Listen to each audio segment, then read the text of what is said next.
Welcome back. आज CSV file handling में हमें मॉडिफाई करना है।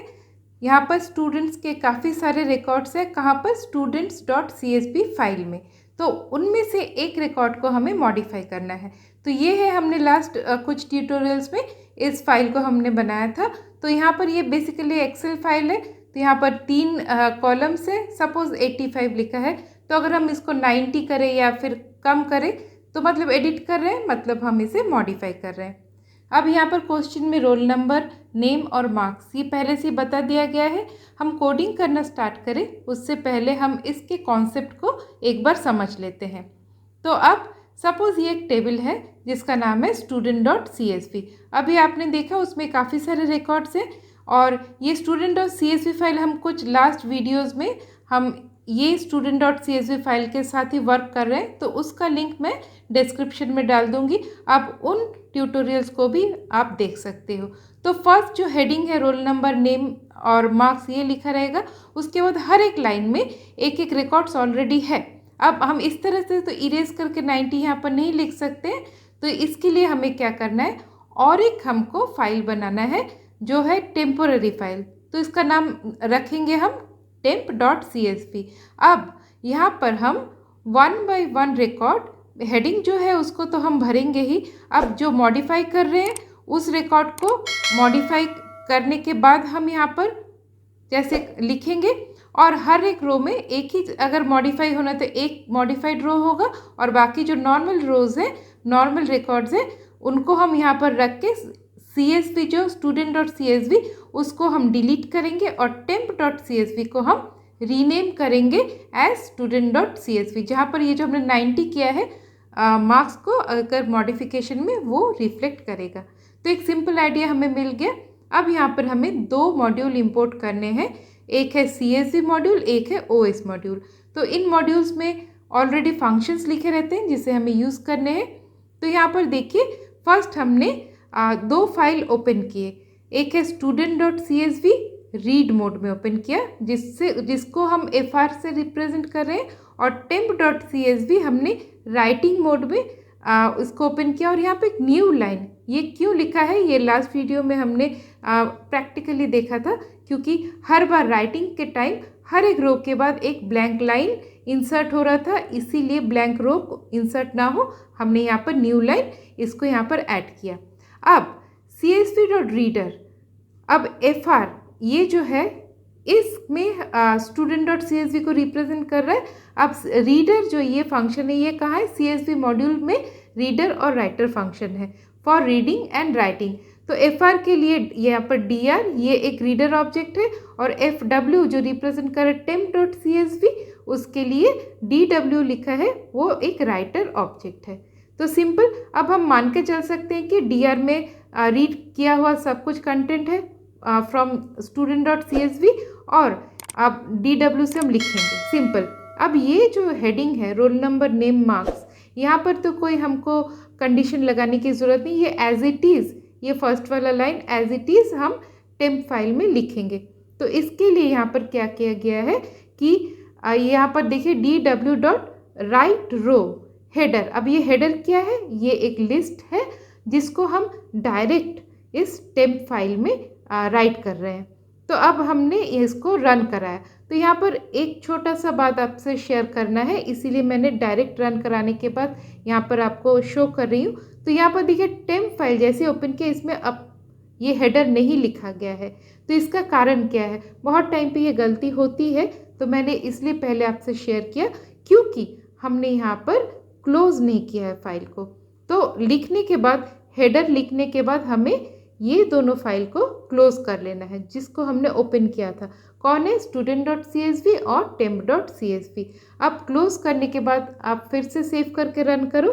उसके बाद जैसे हम टेम्प फाइल को ओपन करेंगे तो यहाँ पर हमें, मतलब अभी भी मैंने सेव करके रन नहीं किया है, तो यहाँ पर पहले मैंने आपको फिर से दिखा दिया कि ये मतलब अभी भी ब्लैंक है। अब मैं इसको रन करवा रही हूँ। तो जैसे ही मैंने रन कराया तो अब यहाँ पर देखिए वहाँ पर 2 दिखा रहा है, मतलब ये रन हुआ है सेकेंड टाइम। तो अब इसको जब हम ओपन करेंगे तो यहाँ पर देखिए ये जो फर्स्ट रो है, यहाँ पर इसने हेडिंग को लिख दिया। और हमने इसको किस फॉर्म में लिखा? पहले लिस्ट बनाया, उसके बाद हमने उसको राइट किया, सिंपल। अब नेक्स्ट हम बाकी जो रिकॉर्ड्स हैं वहाँ पर हम कंडीशन को हमें चेक करना है, उसके बाद हमको राइट करना है। तो यहाँ पर फर्स्ट हम लिख रहे हैं नेक्स्ट FR, मतलब स्टूडेंट डॉट CSV के लिए हम नेक्स्ट FR यूज़ कर रहे हैं। मतलब हमको सेकेंड रो में, मतलब पॉइंटर जो है वो जैसे हम ओपन करते हैं फाइल वो फर्स्ट रो में रहता है। नेक्स्ट FR मतलब नेक्स्ट रो में अभी पॉइंटर चला गया। अब एंटर डेटा टू मॉडिफाई, बोल रहे किस डेटा को हम मॉडिफाई करना चाहते हैं, तो उसके लिए हमें यूज़र से रोल नंबर एक्सेप्ट करना है। यहाँ पर देखिए इनपुट, ये फंक्शन से हमने रोल नंबर को लिया, उसके बाद हमने उसको इंटीजर में चेंज किया।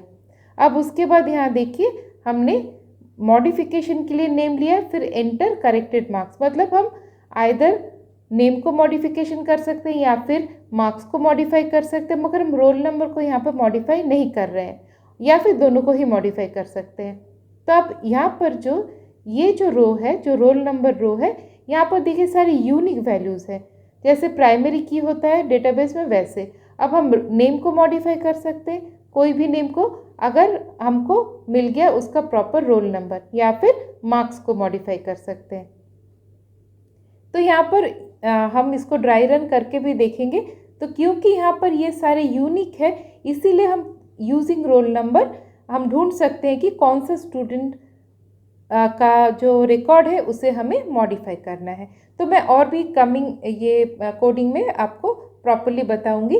तो अभी यहाँ पर जो जो हमने इनपुट लिए थे, हेडर जैसे एक हमने लिस्ट एज लिस्ट लिया था, वैसे ही मॉड एम रिकॉर्ड, मतलब ये एक लिस्ट का वेरिएबल है, लिस्ट वेरिएबल है। तो यहाँ पर जो हमने यूज़र से इनपुट लिया था तीनों रिकॉर्ड्स, तो उसको हमने रखा एम रिकॉर्ड, मतलब ये भी एक लिस्ट है, एज लिस्ट हम सारे वहाँ पर टेबल में भर रहे हैं।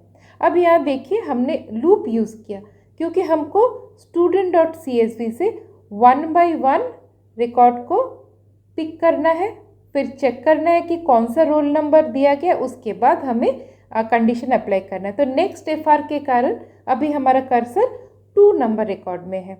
अब हमने यहाँ पर लिखा है for I in DR। DR में क्या है, हमने जो रीड किया था सारे रिकॉर्ड से। अब I में ये जो 2 नंबर रिकॉर्ड है ये है। अब A जो है कॉलम, ये रिप्रेजेंट कर रहा है 0, B1 और C2, ये सारे इंडेक्स वैल्यू है। तो इसको एक्सेस करने के लिए अगर हम लिखते हैं I0 मतलब रोल नंबर मिलेगा, I1 नेम मिलेगा, I का 2 में हमको मार्क्स मिलेगा। सिंपल यहाँ तक। तो चलिए हम अभी ड्राई रन करते हैं। सपोज हमको मॉडिफाई करना है 105, इस रिकॉर्ड को 95 से 100 में बदलना है। तो अब यूज़र से जैसे ही हमने इनपुट मांगा, तो इनपुट में यूज़र ने क्या दिया, 105 रोल नंबर। रोल नंबर एक प्राइमरी की तरह है, ये यूनिक है, इसके द्वारा हम पूरे रिकॉर्ड्स के बाकी जो कंटेंट है उसको हम ढूंढ पाएंगे। तो फर्स्ट I में कौन सा रिकॉर्ड आया, नेक्स्ट FR करने के लिए 101। तो हमारे पास रोल नंबर में क्या है, 105 जो यूज़र ने दिया था, और I के 0 नंबर पोजीशन में भी है 101।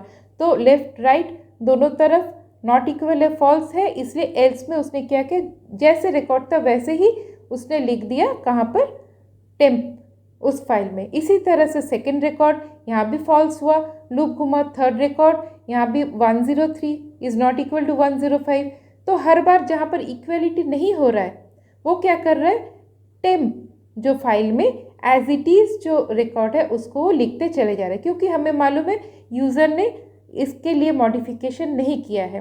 अब जैसे ही लूप घुमा, यहाँ पर 105 मिल गया। अब I0 में भी 105 है और रोल नंबर यहाँ पर भी यूज़र ने 105 दिया है, तो यहाँ पर मैच करके ट्रू हो गया। इसलिए जो मॉडिफाइड रिकॉर्ड था यहाँ पर जो हमने लिया था उसको उसने लिख दिया टेम्प उस फाइल में। सिंपल, एज मॉडिफिकेशन हो गया, बाकी तो रोल नंबर मैच नहीं करेंगे, तो जैसे ही रिकॉर्ड्स थे एज इट इज़ उसने लिख दिए टेम्प फाइल में।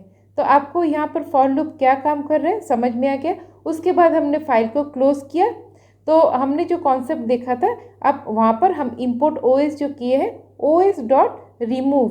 अब OS डॉट रिमूव हम स्टूडेंट डॉट CSV को यहाँ से डिलीट कर रहे हैं, उसके बाद रीनेम कर रहे हैं। टेम्प जो फाइल है जहाँ पर अब तक हम लिख रहे थे उसको हमने फिर से रीनेम कर दिया स्टूडेंट डॉट CSV में।